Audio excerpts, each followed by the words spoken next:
la Russie exactement par rapport à la position du mais c'est Sénégal. normal que la France bàyyi xam nga tey dañu am ay ambassade am ay renseignement France am na renseignement Russie aussi am na ñoom ku si nekk da ngay am ses intérêts ils vont aller dans les pays pour regarder mais sooy xool la France a perdu beaucoup de terrain sur on appelait ça le précaré français lan lañ am Afrique occidentale française ah ak AEF côté est bi.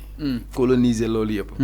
tey nga gis beneen leadership boo xam ni ñëw na Mali la France a perdu du terrain la France commence à perdre donc son dernier fi mu ngay dëgg mooy Côte d'Ivoire ak Sénégal tey paradigme yi dafa changé les régimes ont changé les dirigeants ont changé et ces gens-là ils sont nés après les indépendances nous on est nés après les indépendances on ne peut pas avoir un esprit de coloniser il faut que loolu mu leer hey ma ne. xullil fii. àdduna bi. réew mu nekk sa intérêt ngay xool sa intérêt réew ngay xool est-ce que da nga fi bàyyi benn réew mu ngotobu ci sa koom-koom wala da ngay ubbeeku réew mu nekk mën cee dugg nga gis sa njëriñ foofu lañ tolloo duñu gâteau France yow. alors bi ma ki toog fi naan waaye les Français mes amis ils donnaient des desserts à nos ancêtres les tirailleurs lu tax waxul c'est la France qui a assassiné lâchement ces tirailleurs nous on n'a pas ce problème.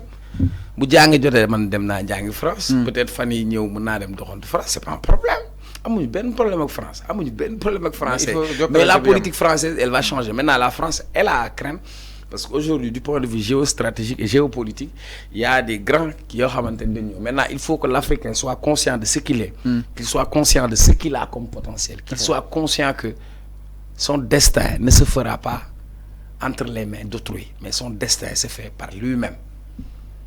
Donc, chaque génération a sa mission à elle de l'accomplir ou de la trahir, comme disait Franck Fan. Alors, c'est clair. Sonko fi nga jàpp baax na. Alors, c'est clair. ba pare nañ commencé ngénte tubaab mbedd Dakar yi. ay ponte ay yooyu yëpp nañ ko dindee.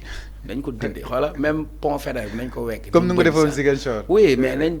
déggoo li ma wax sëñ bi c'est une question identitaire man suñu mënoon changer hymne national sax nañ ko ci boole waale. pincez tout vos corps, frappez le balafon, Herbert Pépère, machin. Voilà. Alors, mais l'arrivée de Mélenchon, le président des Insoumises, France, aujourd'hui Ousmane Sonko a eu à entretenir avec lui si beaucoup de sujets qui n'a pas rapport avec justement souveraineté pour Afrique. Alors, l'arrivée de Mélenchon, Anna lan la daal di jouer exactement si li nga xamné que modi gouvernement bu Bassirou Diomaye Faye surtout aussi digganteem ak li nga xamné que modi Emmanuel Macron.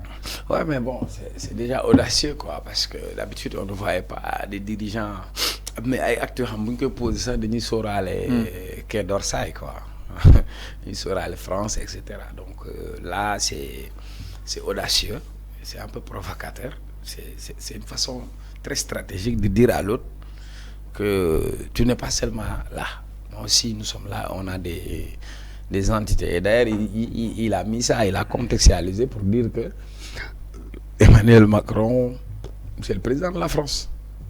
Libre, français, il n'est pas le président du Sénégal. Diomaye n'est pas le gouverneur de l'AOF ou de la France, il faut que ça soit clair. Donc Mélenchon a eu à soutenir Ousmane Sonko parce que tu as une posture avec une position. Mais maintenant, c'est du point de vue idéologique aussi. Et je crois que Sonko a précisé qu'il ne recevait pas Mélenchon en tant que Premier ministre ou gouvernement de manière officielle, mais il le recevait dans un cadre en tant que leader politique. Donc, il est libre de le recevoir parce que aujourd'hui, il y a une alliance au niveau international parce qu'on a l'international libéral. Ouattara, Macky peuvent se retrouver avec d'autres libéraux du monde comme en Allemagne et ailleurs. Comme on a aussi l'international socialiste qui a vu Khalifa Sall quand il a eu des problèmes, c'est Anne Hidalgo qui a porté son combat parce que nous avons c'est link. La paire à un moment donné, ils se disent libéral, pourtant ils sont alliés avec le parti communiste chinois, ça n'a pas posé problème.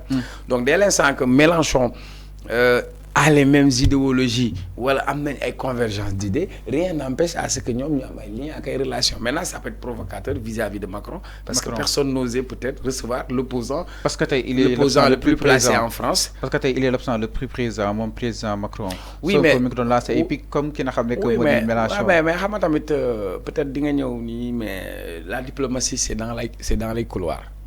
c'est pas ce qui apparaît seulement mais si li apparaît day permettre nga xam ban type de grille nga am parce que la France ñi defuñu seen affaire bu doon ñoom ak ñoom kese Sonko ak Diomaye duñ falu parce que ils ont posé des débats yoo xamante ni ça ne fait pas l'affaire de la France notamment sur la question monétaire comme par exemple le CFA ça c'est un débat qu'il fallait poser ensuite au sein de la mouvance présidentielle de Sonko on a vu des gens yoo xam ne ils sont engagés parce que France dégage par exemple c'est des gens très engagés sur ces questions de souveraineté et puis le vrai débat c'est posé sur notre souveraineté jàmbaar il faut moom sa bopp dafa neex ñun ba tey moomaguñu woon moomaguñu suñu bopp des na donc li tax nag ñuy moom suñu bopp il faut ñu téye ko ba pare te loolu nag ci diggante bi nga xamante ni moom la ñu am muy France ak muy Angleterre ak muy Russie muy Chine ci yam muy Inde ak keneen ci yam ne ñu fexe ba lépp rek ñu jiital intérêt réew waaye fexe ba kenn duñu noot noot bi nooteel léegi nekkatul jël yat dóor la mais nooteel bi mooy noot la ci sa koom-koom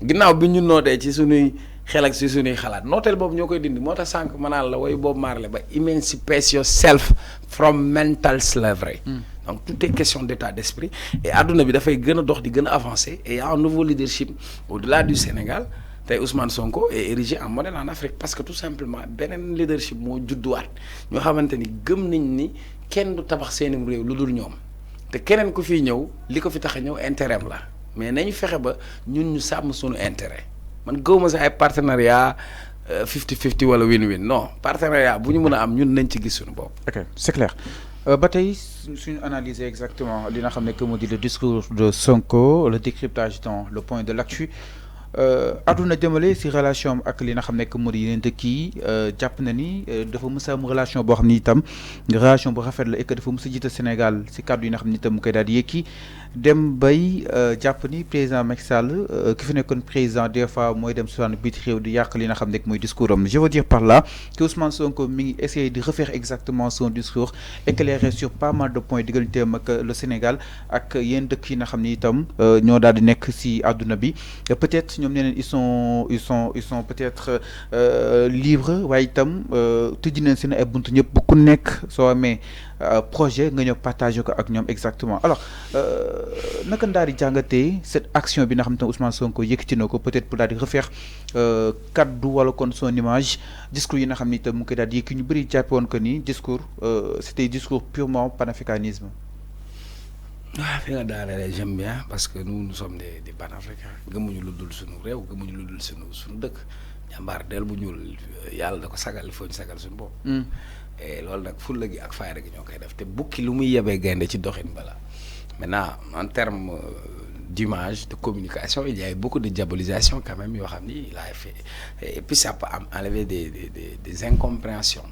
am na ko ma doon tàggat ci politique mu ne boo waxul yow li nga doon ñu waxal la loo doonul donc pour moi c'est hyper important de faire le discours pour faire comprendre que nous ne sommes pas en guerre avec personne mais dans les relations de partenariat nous sommes ouverts à toutes les opportunités parce que nous ne sommes pas un pays isolé et nous ne pouvons pas être isolés parce qu'il y a la mondialisation et la globalisation de ce fait il y a des interactions entre les pays même dans le cadre de la coopération internationale qu'est-ce qu'on gagnerait parce que l'autre qui vient vers nous Senghor moo wax rendez-vous du donner et du recevoir finalement nous on a fait que donner donc là ce véritable rendez-vous du donner et du recevoir il faut savoir peser de savoir par exemple je donne l'exemple du Qatar souvent il y a 10 ans on ne parlait pas du Qatar dans les négociations mondiales le Qatar est bien positionné pourquoi parce que elle est devenue une puissance économique parce que le Qatar pétrole am gaz am dem nañ ba Qatar ñoo jënd équipe bu France Paris Barça bi ñu fi ngan di Qatar lan moo leen ko may seen ressources yi ñu am lañ téye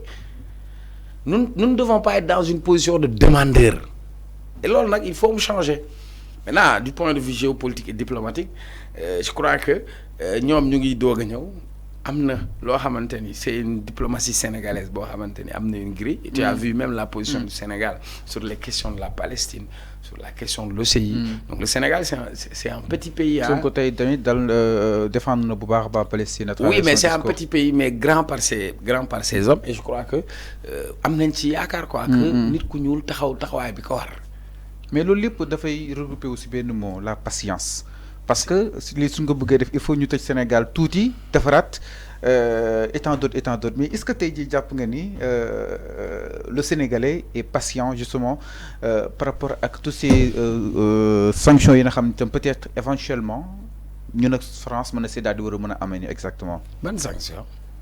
au cas où lu mu ñuy sanctionné. bu ñu sanctionné ko. nee naa c'est pas évident. parce que dette bi. loolu sa xalaat la yow ba du sama xalaat jàmbaar. pourquoi sax utiliser le mot sanction. rien à cirer. il faut qu'on s'assume. il faut qu'on s'assume. ma jox la benn anecdote. Moi on m'a appelé pour faire une conférence. Centre culturel français. à ñoom au moins ils m'ont payé pour faire une conférence. bi may wax ma tourné ma ne je voudrais que li may wax que l'ambassadeur de la France soit là ñu ne ma il est là ma ne ah super c'est bien alors. j'ai donné mon point de vue.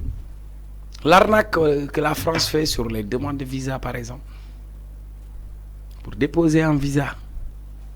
c'est combien. tu vas prendre un rendez-vous pour am nga rendez-vous c'est un problème. li nga ciy fay dina mot presque 100 000 pour nga am visa et c'est pas évident nga am visa soo amulee visa duñ la delloo say frais de visa par exemple. on en a suivi.